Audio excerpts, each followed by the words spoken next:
Hello बच्चों, I am Dr. Shivani Barthwal, working as a project scientist at the Wildlife Institute of India under the Namami Gange project. Today, I am going to talk about the biodiversity of Ganga River, and my talk is mainly in Hindi language. I hope you will enjoy my talk.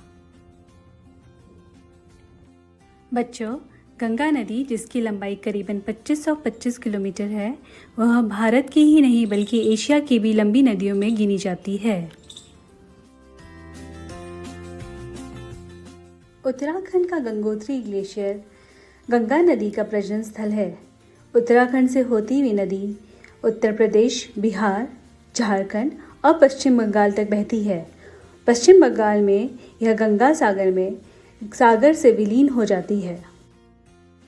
Ganga नदी में कई तरह के जीव जंतु वास करते हैं, जैसे कि डॉल्फिन, ऑटर्स, मछलियाँ और बहुत तरह की चिड़िया हैं।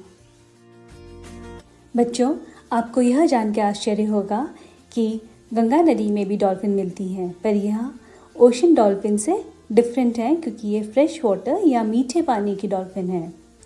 इंडिया में 2 तरह की फ्रेश वाटर डॉल्फिन मिलती हैं। पहली तरह की जो है वो इंडस नदी में रहती है और जो दूसरी तरह की डॉल्फिन है वो गंगा नदी और ब्रह्मपुत्रा नदी में मिलती है।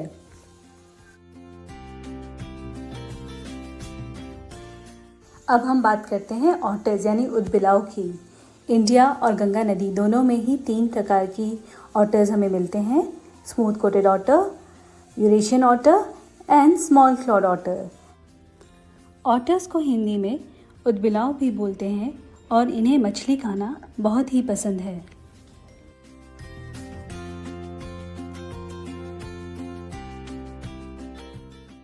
ऑटर और डॉल्फिन के अलावा तीसरे बड़े जीव जो कि गंगा नदी में रहते हैं वो हैं 3 प्रकार के मगरमच्छ।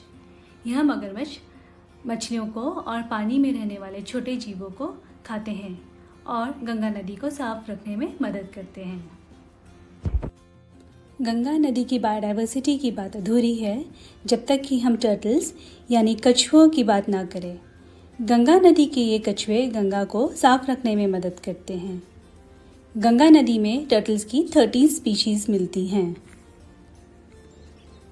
इन्हीं 13 स्पीशीज में से एक स्पीशीज बाटुगर बास का सिर्फ वेस्ट बंगाल के एस्ट्राइन और डेल्टा वाले एरिया में मिलते हैं। इनकी पॉपुलेशन भी बहुत कम है। एनिमल किंगडम का सबसे प्यारा जीव और सुंदर जीव है पक्षी यानी बर्ड्स। गंगा नदी में भी बहुत तरह की बर्ड्स मिलती हैं जो कि गंगा को सुंदर भी रखते हैं और साफ भी रखते हैं।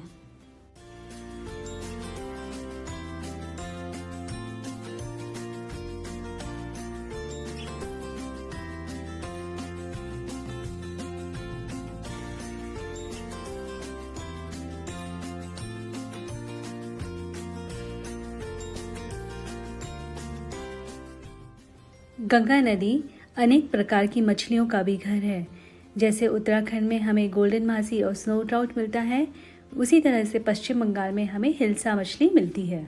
बच्चों, गंगा में ये स्पीशीज़ तभी रह पाएंगी जब गंगा में पानी हो और वह पानी साफ हो। साथ ही गंगा के किनारे जो खेती है वो ऑर्गेनिक तरीके से हो।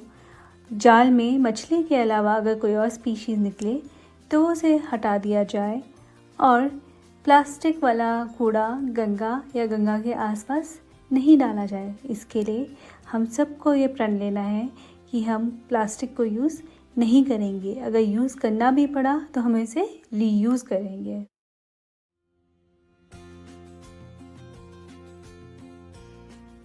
So kids, now you know about the species of the Ganga River, and I'm sure you will be able to share the same information with your friends and family members.